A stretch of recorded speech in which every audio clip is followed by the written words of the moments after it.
Bonjour à tous, j'espère que vous allez bien. Alors comme vous l'avez vu dans le titre de la vidéo, aujourd'hui on va s'intéresser au maths Fou-Cavalier. C'est le maths élémentaire le plus compliqué à faire, mais ne vous inquiétez pas, avec un peu d'entraînement, c'est beaucoup moins dur que ce que beaucoup de joueurs peuvent dire, et je pense même que des joueurs classés 1400 peuvent l'apprendre, parce que c'est pas forcément si difficile, et en plus c'est assez utile quand l'occasion s'y présente. Par exemple, là je m'en souviens, je faisais un tournoi rapide à Niort il y a peut-être un truc comme 2 mois ou 3 mois, j'ai pu 2 mois, c'était au mois d'octobre. Et je joue en rapide contre un joueur classé 2200. Juste pour info, je suis à peu près 1900, donc j'étais en train d'affronter un joueur quand même beaucoup mieux classé que moi. Et j'étais en train de faire une perf parce que j'avais une pièce de plus en finale. Mes manques de peau, en gros, par le manque de temps, j'échange mon dernier pion. Et les 2 pièces qui me restent, c'est Fou-Cavalier. Alors c'est pas de peau, parce que du coup j'ai quand même bien le seum. J'avais déjà vu comment faire le mat Fou-Cavalier, mais je m'en souvenais plus avec le stress, bah j'ai pas réussi. J'étais en train de chasser le roi adverse du mauvais coin et les 50 coups, et mon adversaire a réclamé les 50 coups. Donc j'ai pas réussi à mater, et comme c'était un peu la dernière partie de la ronde, tout le monde était en train de me regarder galérer avec Fou-Cavalier. Bon, c'était un peu la honte. Et depuis ce jour-là, je me suis juré, pour mon prochain tournoi rapide, de savoir mater avec Fou-Cavalier. Et j'espère que je vais y arriver parce qu'aujourd'hui, je vous promets de faire le mat Fou-Cavalier en moins d'1 minute. Voilà. En moins d'1 minute à la pendule, sans rajout de temps. Et ensuite, on pourra analyser comment j'ai fait pour mater avec Fou-Cavalier étape par étape. Alors, sans perdre plus de temps, je vais vous montrer comment mater avec Fou-Cavalier en moins d'1 minute.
Ok. Alors, regardons comment j'ai fait. Alors, au début de la position, il y avait mat en 30, d'après les tables de finale, et j'ai fait mat en 36 coups. Donc, j'ai pas beaucoup traîné. Et donc, pour mieux comprendre la finale Fou-Cavalier, il faut commencer par la fin. Alors, c'est rare qu'on commence par la fin, mais comme ça, on comprendra mieux. Alors, en fait, il y a 3 étapes dans le mat Fou-Cavalier, et la dernière étape, c'est d'enfermer le roi noir dans le coin de la couleur du fou. Pourquoi la couleur du fou? Parce que c'est le seul coin, enfin c'est les 2 seuls coins, vu qu'il y en a 2, où l'on peut mater. Ici, après roi B6, j'ai enfermé le roi noir dans le coin. Et donc ces seuls coups légaux vont être roi A8, puis roi B8, puis roi A8, puis roi B8. Donc c'est beaucoup plus facile à prévoir. L'ordinateur qui a joué roi A8. Et là maintenant, ma dernière étape, c'est de faire échec avec le cavalier en B8 et mater avec fou B7 mat, ou faire l'inverse, faire fou B7 échec et mater avec le cavalier en C6 ou en C7. Alors là, la position s'y prêtait pour faire le mat avec le fou, donc j'ai joué cavalier A5, et je vise donc la case C6, roi B8, cavalier C6 échec, roi A8, fou B7, échec et mat. Voilà. Donc ça, c'est vraiment la dernière étape quand on a tout fait. Maintenant, l'étape numéro 2, donc l'avant-dernière étape, c'est, on va aller un peu en arrière, voilà, c'est quand le roi est dans le mauvais coin, ici, voilà. Le roi, parfait. Voilà, on commence ici, exactement. Le roi noir ici est dans le mauvais coin. C'est-à-dire qu'il est dans le coin opposé à mon fou. Donc là, c'est à lui de jouer. Donc il a joué roi A2. Et donc moi, enfin, la technique pour gagner, c'est donc de dégager le roi du mauvais coin et de le ramener dans l'autre coin, enfin dans l'un des deux autres coins. Bon, moi j'ai préféré le coin en A8 parce qu'il me semblait que c'était plus court et l'étape de finale confirme que c'est un peu plus court. Alors comment on fait? Eh bien on va utiliser la technique du W. L'idée c'est de faire un W avec le cavalier. Alors pour l'instant on va le placer en B3 pour qu'il ait accès, enfin pour qu'il empêche le roi noir d'aller en A1. Et c'est exactement ce que j'ai fait dans la partie. Bon, jusque là c'est pas très compliqué. Et maintenant que mon cavalier empêche le roi d'aller en A1, il faut que j'empêche le roi d'aller en A2. Alors, seulement ici, je ne peux pas jouer fou B1, parce qu'il y aurait seulement roi prend B1. Donc j'ai joué un coup d'attente comme fou C2, n'importe quel autre coup de fou sur la diagonale B1, G8, sauf en B1 évidemment, fonctionnait aussi. J'ai joué fou C2, roi A3 seul coup, et fou B1, et maintenant je contrôle la case B1. Et donc le contrôle de la case B1 avec mon cavalier ne sert à rien.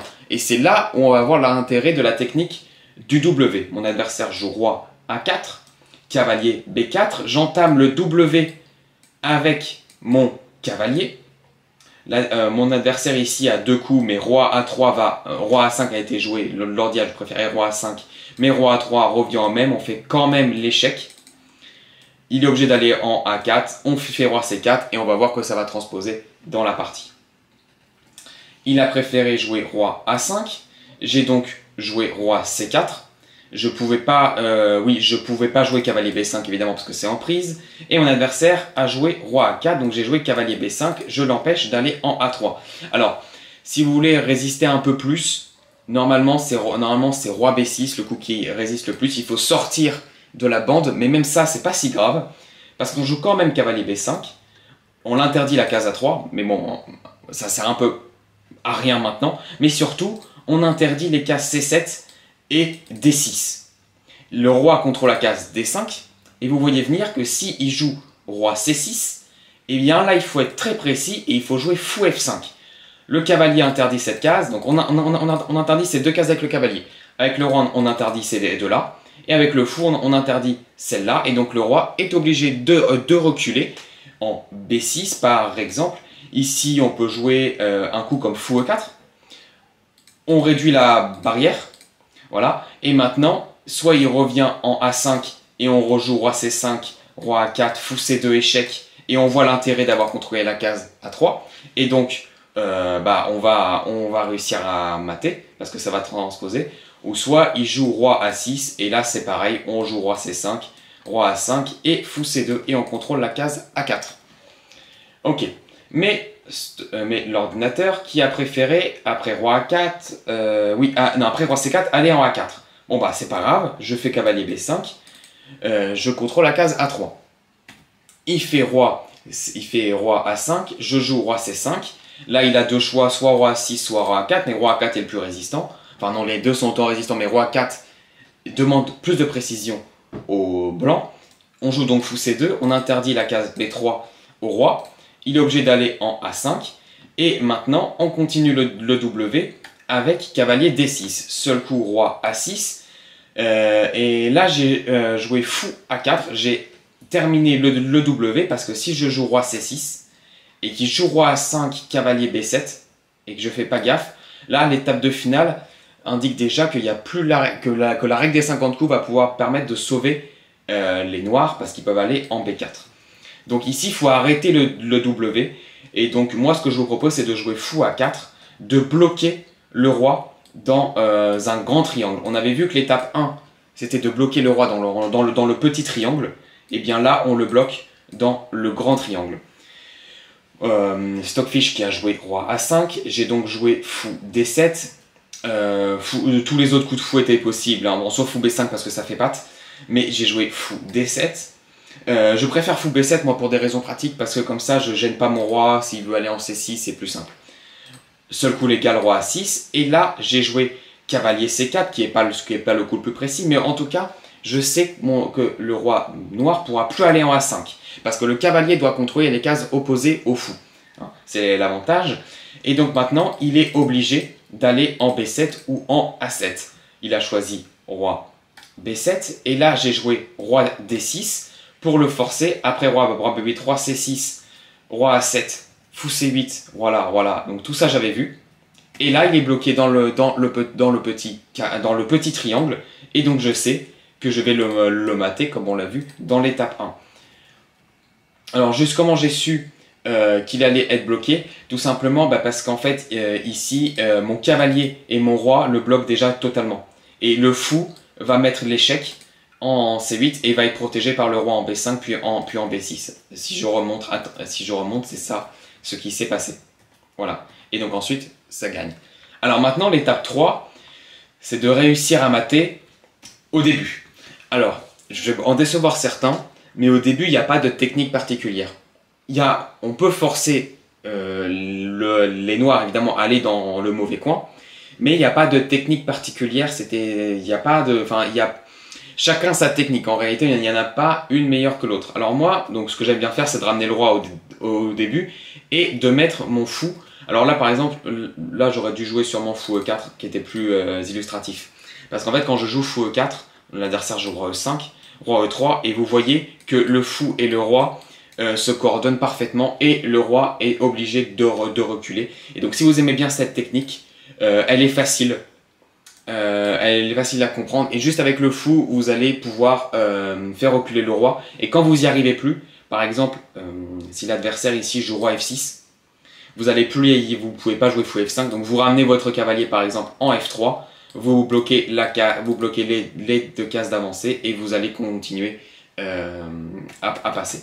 Alors moi, comment est-ce que j'ai fait? Bon, j'ai ramené mon roi, roi 4, roi E2, roi E5, roi E3. Bon, finalement, finalement, je voulais faire la même chose. Là, ici, j'aurais peut-être dû jouer roi F4, qui était un petit peu plus précis.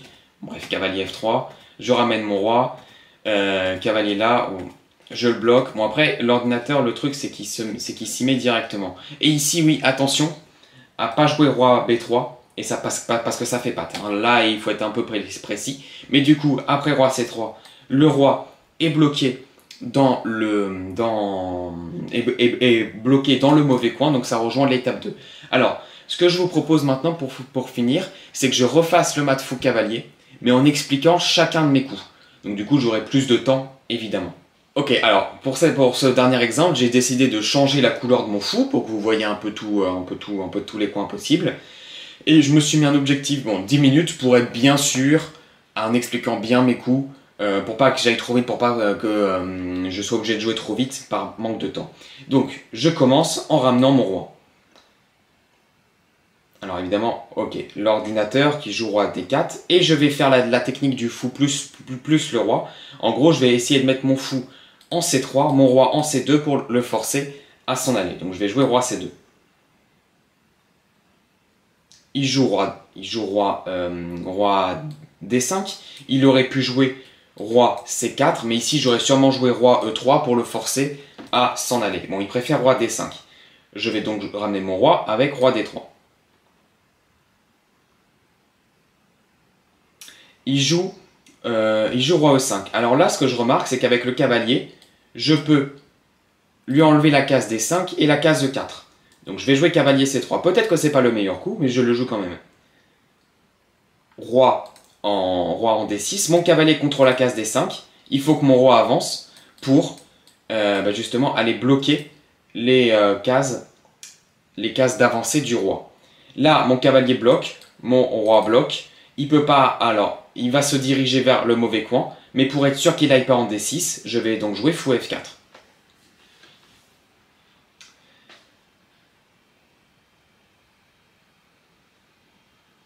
Alors il réfléchit et il joue roi B6, qui était le coup que j'attendais. Alors là, j'ai pas envie qu'il réaille en C6, et donc je vais jouer roi D5.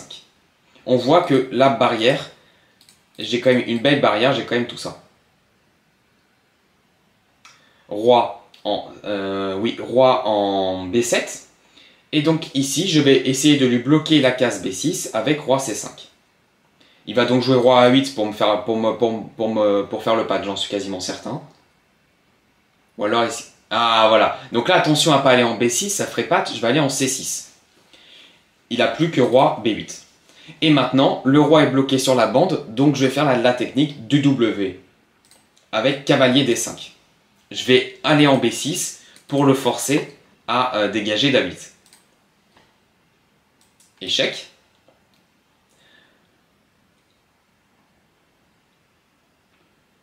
Donc là, je ne peux pas aller en B8 tout simplement, donc je vais faire un petit coup d'attente. Et il va devoir aller en A6. Je vais même pouvoir pré-move fou B8. Parfait. Donc là, je peux pré-move cavalier D5 aussi, la technique du W. Et là, attention à ne pas pré-move, parce qu'il pourrait aller là, voilà, et je ne peux pas jouer cavalier là. Donc je vais jouer roi C5 pour amener mon cavalier sur la case du W. J'espère qu'il va jouer roi B3 qui est le plus résistant. Ah, dommage, il ne le joue pas. Qui était le plus résistant. Donc, cavalier B4, j'empêche le roi d'aller en A6. Il va donc jouer roi là. Et d'ailleurs, ici, je pourrais même pré-move roi C4. Bon, roi C4, hein, je lui bloque la case B3. Donc maintenant, s'il va en A5, je ferai fou C7 échec. Voilà, fou C7 échec.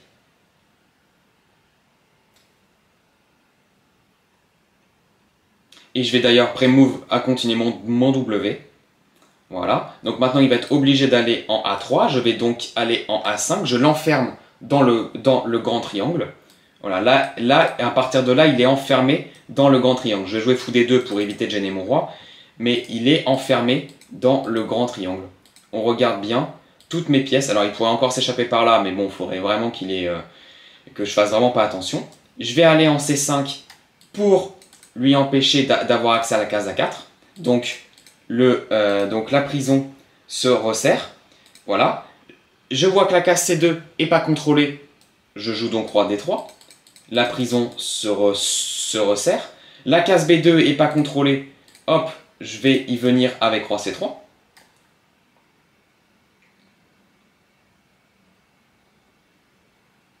Ici, il veut s'échapper en A3. Je joue fou C1.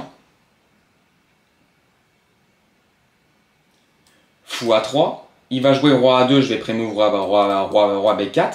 Donc là, il fait soit ça, mais de toute façon, il sera bloqué dans le petit triangle. Et à partir de là, c'est très simple, il suffit juste que je ramène mon cavalier à l'action.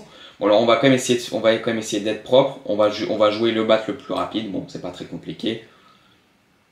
Fou B2 échec, suivi de cavalier C3, échec et mat. Et voilà.